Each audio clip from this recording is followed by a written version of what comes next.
Tech Talk Show from Tech Talk English. Hello, everyone, and welcome to our special episode of Tech Talk Show. I'm your host, Rebecca. Today, I have a question for you. Have you ever needed to talk about the future or vision of a project at work, or wanted to describe your expectations for something that's coming up in your life? If so, you're in exactly the right place.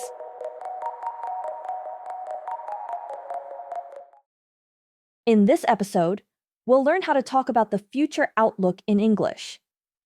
We'll explore a short tech story about Jensen Huang, the CEO of NVIDIA, who is known for his remarkable vision and accurate predictions about the future of AI. At the same time, we'll pick up some useful phrases and vocabulary that will help us describe our own expectations and ideas about what lies ahead. To help us dive into this topic, I'd like to welcome our guest, Mason. Mason, thanks so much for joining us today. Thank you, Rebecca. I'm delighted to be here.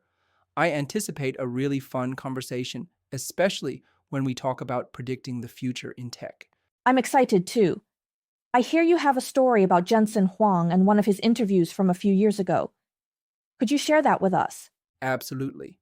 In 2019, Jensen Huang appeared in an interview where he talked about his vision for artificial intelligence.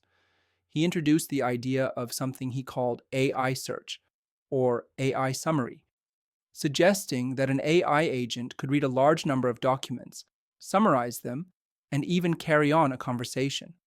What's really impressive is that he basically foretold something very similar to what we're seeing now. That's incredible.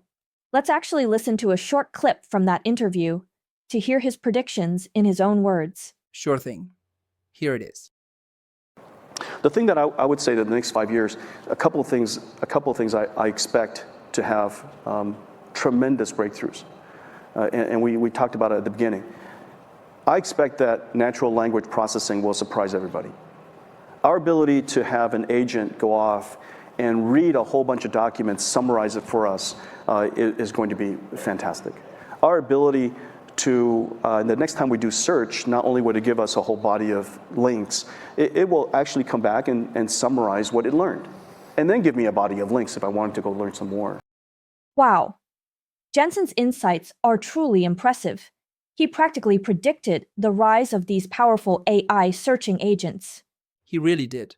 What's more, Jensen Huang has been ahead of the curve for a long time.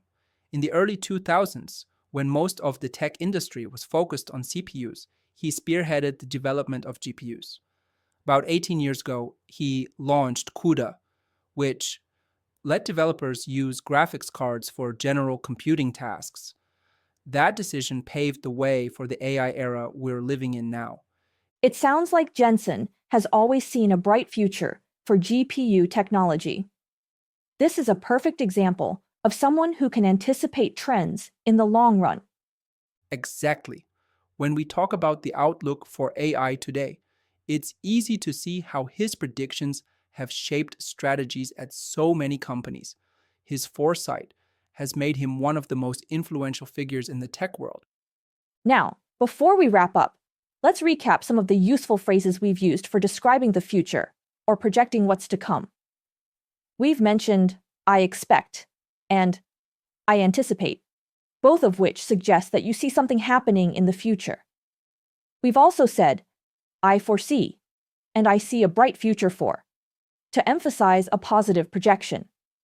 We talked about the big picture, to refer to a broad perspective, and the outlook, to discuss the future of a situation. When describing a long time frame, we often use in the long run. Yeah. We also brought in the words prediction, foresight, and prospect, which help us clarify our sense of what might happen down the road. If you ever find yourself in a meeting or a conversation about the future, you might say something like, I foresee positive growth in the long run, or the outlook for this project is really promising. Right. Using these expressions can help anyone sound more confident and clear when discussing what lies ahead. Absolutely. Whether it's about technology, career plans, or personal goals, a strong command of these phrases will definitely give you a boost in conversation. Sounds great. I guess that's all the time we have for today's episode. Mason, thank you again for sharing your thoughts and that fascinating story about Jensen Huang's predictions. It was my pleasure, Rebecca. I hope everyone found it enlightening, both from a tech perspective and as an English learning experience, and pick up a few ways to talk about their visions and expectations for the future. And to our listeners, thanks so much for joining us. We hope you enjoyed learning about Jensen Huang's remarkable foresight and picked up some new expressions for describing the future. Stay tuned for our next episode, where we'll continue to explore the world of technology and English expressions. Until then, take care and see you soon.